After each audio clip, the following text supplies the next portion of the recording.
Había una vez una niña que constantemente mentía y lo hacía sobre prácticamente todo lo que decía. Vivía con su abuela, que había enviudado hace ya algunos meses, y le ayudaba a ganar dinero cosiendo y vendiendo ropa. Su abuela había pasado tiempos difíciles criando a su nieta, desde que los padres de la niña y su abuelo murieron en un extraño accidente automovilístico.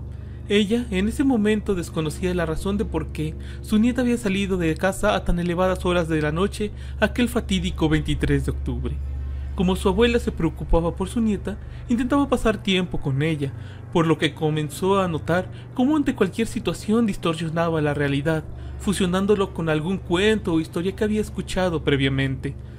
Fue mayormente significativo cuando la pequeña había contado en su escuela que uno de sus profesores había cometido actos de abuso contra una de sus compañeras, tal cual y como lo había visto la noche anterior en La Ley y el Orden, provocando que el profesor perdiera su trabajo, aun cuando los cargos habían sido retirados por tratarse de una mentira, y la niña, obviamente, expulsada del colegio.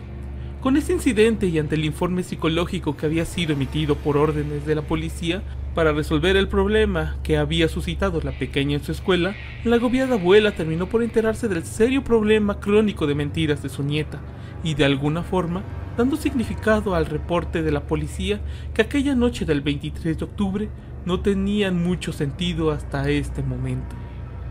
Encontramos una mochila con ropas, abrigos y toallas de su nieta en el interior del auto. La dirección para la que se presume se dirigía era el parque acuático que se encontraba a 3 kilómetros de casa.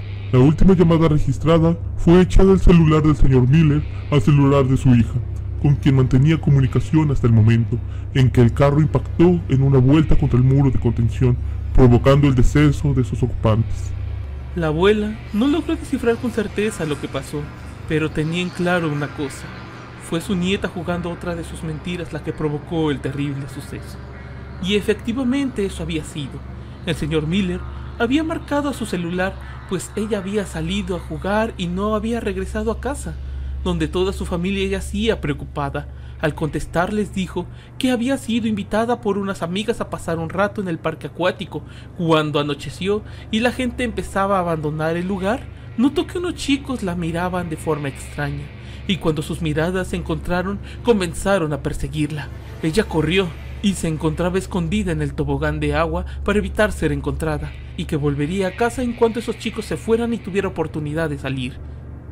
El escalofriante relato que le contó provocó el susto en sus familiares e hizo que salieran a toda velocidad en su búsqueda, sin considerar siquiera llamar a la policía, ya que no querían perder la comunicación con su hija hasta poder tenerla en sus brazos.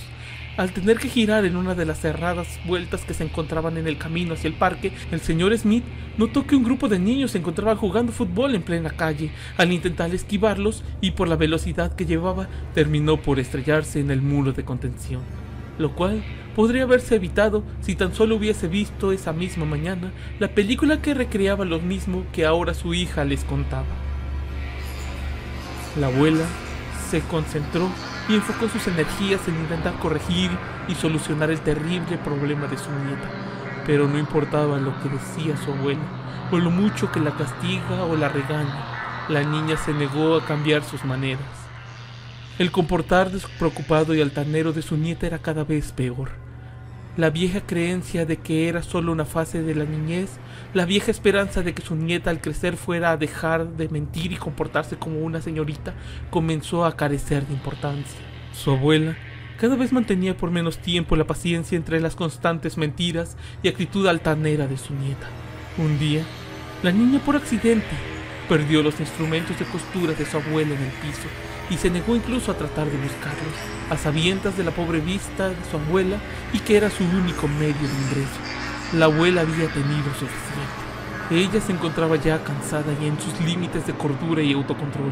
En ese momento, su cansada y alterada mente tenía la certeza de que eventualmente su nieta le causaría también la muerte si no tomaba cartas en el asunto.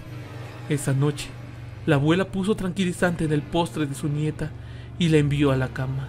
Lo último que recordaba la pequeña era que el medicamento comenzó a hacer efecto.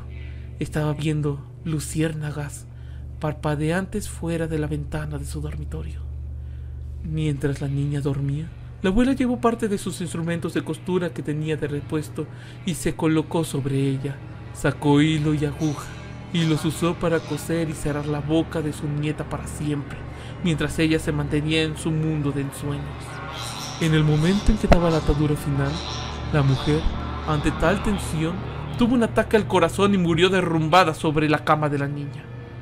Se sabe que la niña se encontraba en shock al ser encontrada por la policía y que los doctores lograron quitarle las puntadas, pero la niña no volvió a abrir la boca para decir ni una sola palabra desde aquel día, hasta en el que se le perdió el rastro cuando cumplió los 18 años. Pero si de algo se tiene certeza, es que desde la desaparición de la que ahora es una señorita, se ha tenido informes de que cuando una niña o niño, indistintamente, son identificados como mentirosos y maleducados, una linda señorita se les acerca poco tiempo antes de anochecer y les ofrece un pastelillo para cenar.